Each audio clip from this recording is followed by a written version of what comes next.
Hey everybody, welcome to the channel for this week. And I always like to bring stuff that I see out there and bring you more subjects, things that you kind of like need to know. And this one is one that I came across, and it's an interesting one because I advocate this, and now that I'm seeing it from different angles, I wanted to bring this back to head so people kind of think about this, because as the market changes, but changes in certain different ways, we need to start thinking about this from both as a buyer perspective and a seller perspective. Now, you know that houses are selling above list price these days, and that's just become the norm, especially here in the Nevada / Las Vegas, North Las Vegas, Henderson market. Well, the issue I just came across was one that was very interesting. Now, one of the old adages in real estate is you want to underprice a house. And the reason you want to do that is you want to create that eBay effect where you get multiple offers, where you actually end up getting more money.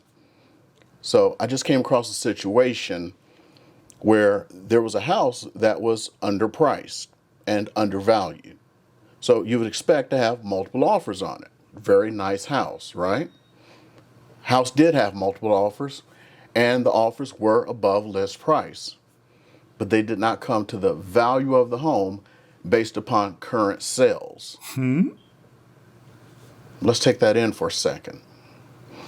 And the reason this is important is because so many sellers are not only overpricing their homes, but expecting people to pay even more than that. So a lot of sellers are saying, this is what I want for my house. I don't care what the market is saying. I don't care what other houses have sold for. This is what I want. And then, as I've discussed in other videos, they're then going like, well, my neighbors got more money for their house. Not what they asked for, but even more than that. I want even more. Remember when I talked about the person where they had a house that was overpriced, even though they got an offer that was above list, they returned it down, and it's like, I want even more. What about a situation where the house was underpriced to generate more offers? So what happens when the offers come in, but they don't come in at what the true value of a house is? It sends a bad signal.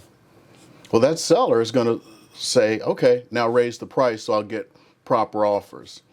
Do they raise the price where the house is supposed to be and just say, okay, now someone will offer me what the house is worth? Or are they going to start doing like every other seller? Well, my neighbor, they wanted what they wanted, so now I want what I want.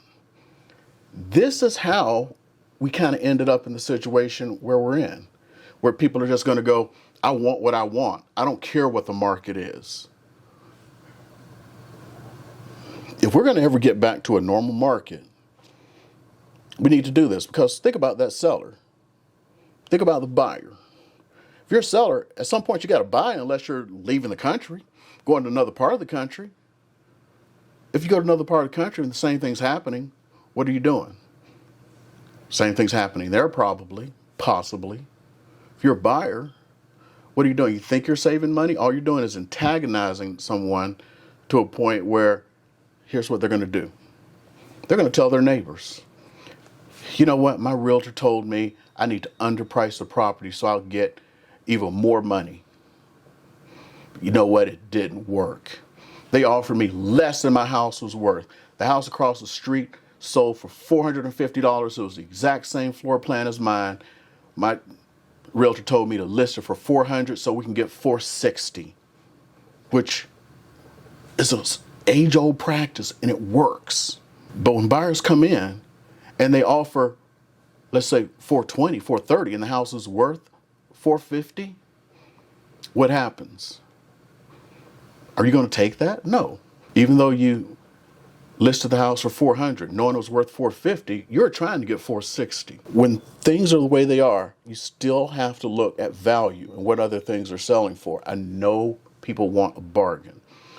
When people are trying to get more money for their houses and you're trying to bargain them down and you want something for 90 cents on the dollar, that's great. And you're saying, I'm just one person and I'm not affecting things. You are. Because they're going to talk at work. They're going to talk at church. They're going to talk to their neighbors. And when the neighbors list their houses, when their work colleagues list their houses, what are they going to do? I don't want the same thing to happen to me. I'm going to ask what I want, so I'll get even more. And that's how we're in this problem. That's how we got here. People are just going to pay me. They're going to have to do it. So things are changing. There are more people listing their homes right now. We're trying to get people to list their homes for the right price. Not to have anyone steal their homes. How is someone stealing your house when we're at record prices? We're at record highs now. We're trying not to repeat mistakes of the past. So, big thing, have your realtor. You do the research yourself. It's all out there. Go to the sites, look at the sold homes, find out what's going on. Don't look at some of the values that are on there from the valuation sites. They are too far behind. Their models cannot keep up right now. I looked at one house and the value on the valuation model was about $70,000 off from what that house was actually worth. That was just before making this video. Can't trust that anymore. This is not a normal time. You've got to look at sales. That is what the appraiser looks at, and the appraiser is hired by the bank. I'm hoping these kind of videos are helping you out. And if you want more of this kind of help, go ahead and hit that subscribe button and you're going to get it. And also look at the rest of my videos, because all of that help is there for you. I try to make these videos not to just talk about all the time, what's going on in the city and, the top 5 black blah blah. This is about helping you out. So I'm trying to mix it up and get that help out to you. So go ahead and get on it, doggone it.